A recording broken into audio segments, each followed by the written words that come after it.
y'all, welcome back to this 3 looks 1 palette. Today we are using the new Morphe palette, one of the new eyeshadow palettes. I am using the Moonstone shade.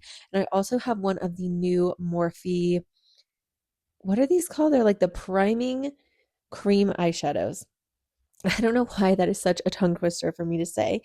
But yes, so we are starting with our first look here. I am just priming and prepping like usual, doing some color correcting under the eyes and getting some glowy foundation on the skin. This is a really cool toned palette, the shade that I have in Moonstone. It's kind of like neutral to cool tone, and I really wanted to play around with those different tones. So for this first look, I did kind of an all cool toned look on the face, the lips, the eyes, everything.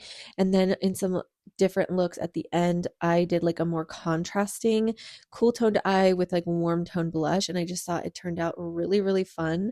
So for this first look, I'm doing kind of like this gray smoky eye with a silver lid. And oh my gosh, I am so impressed with this palette. The palette that I got, Moonstone, does not have any of those molten metal shades in it. I have a different Morphe eyeshadow palette that has the molten metal formula, and I do think that it is very good and very beautiful.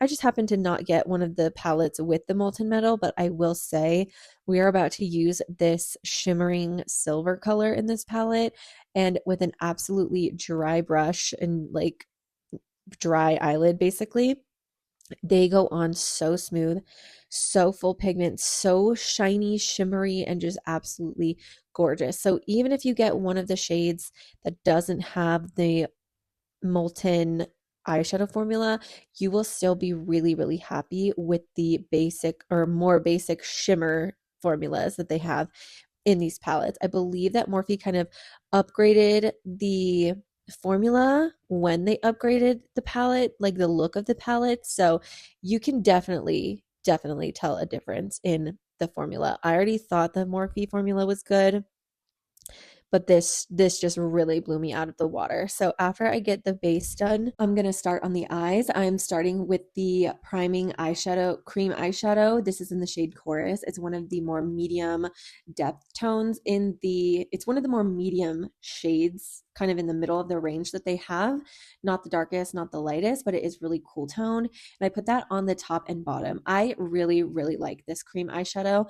It is so comfortable. I've even worn it completely on its own on the top and bottom. It's just a quick one eyeshadow look. And I really, really like it. It feels very moussey and thin, but once it dries down, it just completely stays. It is so gorgeous.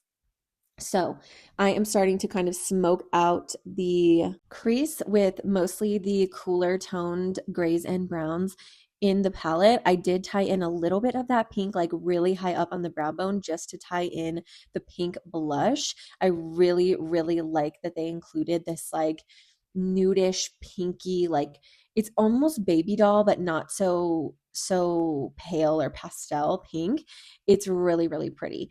And then like I said, on a completely dry brush and dry eye, I'm using this silver shimmer, and just look at just the pigmentation, the glow. There's no fallout. It's so freaking gorgeous.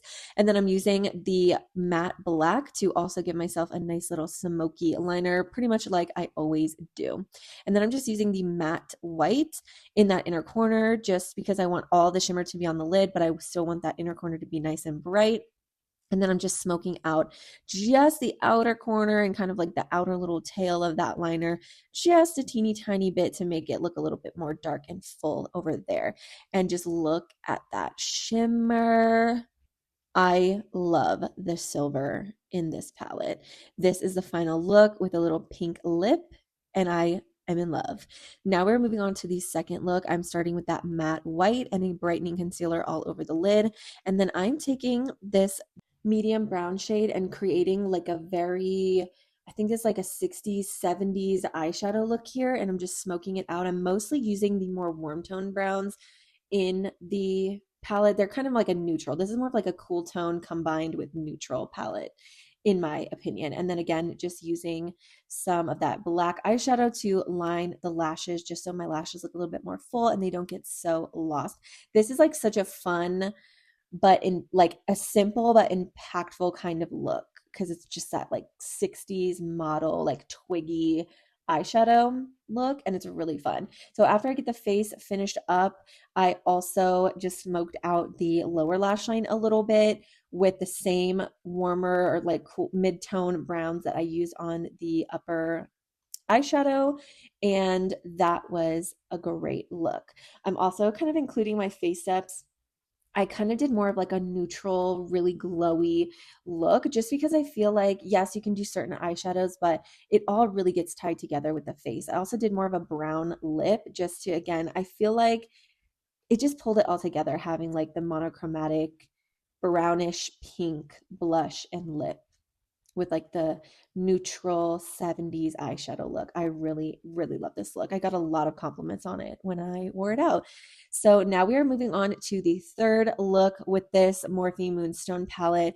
I am starting with like a typical base for me, brightening under the eyes. I'm going to do some cream bronzer. Oh, after foundation, of course. I'm using my NYX color corrector, doing some foundation with the Milani stick foundation. I actually used all Milani. You can see that in another video. I go more in depth about this skin. I was kind of combining my filming here, but I did like an all Milani base with the stick foundation, the cream bronzer, and a cream blush from them. And I just love the way that it looks. This was like an all cream minimal step summer skin.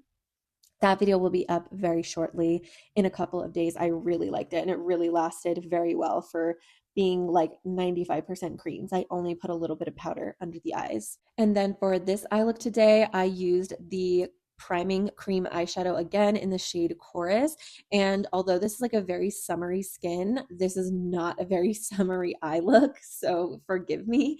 But I did think that it would be really cool because the blush that I use is very orange toned, like peachy orange, and very warm, that it would be super cool to pair it with a more cool toned all matte smoky eye. I actually did an all matte halo smoky eye, and I think it turned out so cool. And I just love the contrast of the cool matte eyeshadow and then the warm, glowy makeup on the face. I love the contrast. So again, using the shade Chorus in the priming cream eyeshadows, and then starting to smoke out the entire like lid, inner corner, outer corner, lower lash line with kind of that medium toned grayish brown, and getting a really nice smoky base, and then going in with a very small rounded detail brush and starting to put that black on the inner and outer corner only, and then using the dark brown in the palette to smoke that out. And I basically just went back and forth with those two shades, very small brushes, and just back and forth, place down the black, blend it out with the dark brown to get it pigmented but nice and smoky as well. Like you want it to be pigmented and dark but very blended. And then I also just went back in with that initial kind of medium toned grayish brown on the very center of the lid to make sure that that was still blended really nicely, and we still have a gray and like lighter color in the middle. And that is what makes it the halo eye, that you kind of have the darkest of the colors on the inner and outer corner, and then the middle of the eye is the brightest. I feel like the halo eye is definitely one of the slower techniques, especially when you're doing it all matte, because you really have to make sure that it's blended. But these Morphe eyeshadows make it so easy because they are so blendable and just lovely to work with. I still lined the lash line with some of that black eyeshadow and then added lashes and lips. Once I had my lashes on, I decided the shadow needed to be blended higher up so that you could still see the halo effect when I had my eyes open. So that's what I'm doing here, just using some of that dark brown to make the shadow go higher up on the eye so that when my eyes open, you can still see the halo eye effect. That is a trick that I do a lot, where after I get the lashes and everything else on, I smoke out the eyeshadow a little bit more just in case it just needs more. Sometimes you want to balance out the look. So that is the final look, and thank you guys for watching my 3 looks 1 palette with the Morphe Moonstone palette. I hope you guys liked it, and I'll see you guys in another video very soon. Bye!